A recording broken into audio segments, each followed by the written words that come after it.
नाही हे म्हणला मी तुला कसा बी वागतो म्हणला. असं काय बरं म्हणलं असं कर उद्या सकाळ 11 वाजता माझं जेवण घेऊन वाळवंटाला हजर राहा म्हणते. असं म्हणता काय. सकाळ नामदेवराय उठले आंघोळ केली स्वयंपाक झाला होता बांधला स्वयंपाक नामदेवरायने हातात घेतला वाळवंटाला जाऊन 11 वाजता उभा राहिला. आता उन्हाचा दिवस नामदेवरायाचं लक्ष देवळाकडे. कधी तू पांडुरंग कधी तू पांडुरंग 4 जरी वाजला तरी पांडुरंगाचा पत्या नाही. आयला म्हणला देव सुद्धा लबाड आहे बरं का. म्हणून एकटक लक्ष पांडुरंगाकडे लागलं. आता देव रंगारे त्रिगुणाचा रंग केल्याशिवाय सोडत नाही. देवानं रूप बदललं आणि कुत्र्याचं रूप धरलं. आता कुत्र्याचं रूप धरलं आणि कुत्रा होऊन भगवंत नामदेवापाशी आला. आता हे जर लक्ष पांडुरंगाच्या मंदिरात कुत्रा आलं तसं ती भाकरी बांधलेला बोचक उचललं तोंडात धरलं कुत्र पळाय लागलं.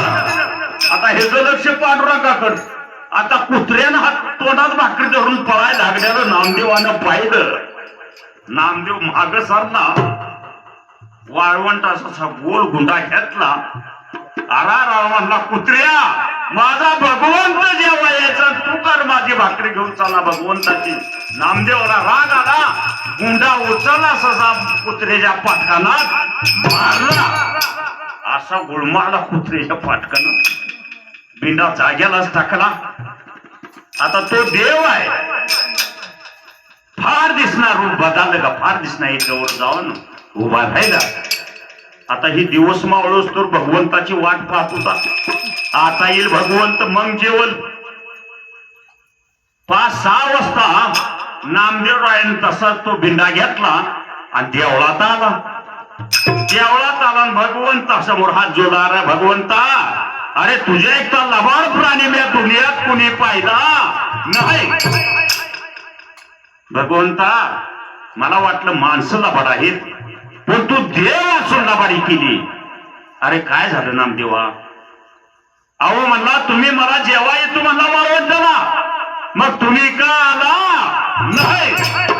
अरे नामदेवा आलतो की रे म्हणली आलतो की आणि मी काय जागा नव्हतो का झोपलो होतो म्हणला.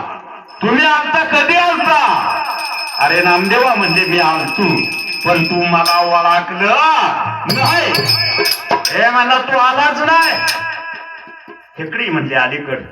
नामदेवाला बोलवून घेतलं. खोट्यावर असा मोठा गुळमा आलेला बघितला. अरे नामदेवा म्हणला तो मला गुंडागिर घातला म्हणला. असा मोठा गुळमा आला. अरा म्हणला तू कुत्र्यावरून आलता का म्हणला. हो म्हणला मी कुत्र्याहून आलतो. मग तुला कुणी सांगितलं कुत्र्याहून. ह्याच्यासाठी तुला सद्गुरू करावं लागते बघ म्हणला. रूपाची ओळख होते पण सद्गुरूची स्वरूपाची ओळख होत नाही. आणि स्वरूपाची ओळख करण्यासाठी तुला सद्गुरू करावा लागतोय. म्हणून सद्गुरू तोची दादांत सद्गुरू तोची बोधांत आणि सद्गुरू तोचे सिद्धांत. नामदेवाचा अहंकार दूर झाला.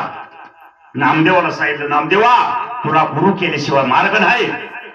गुरु करायचा पण कुठं करू.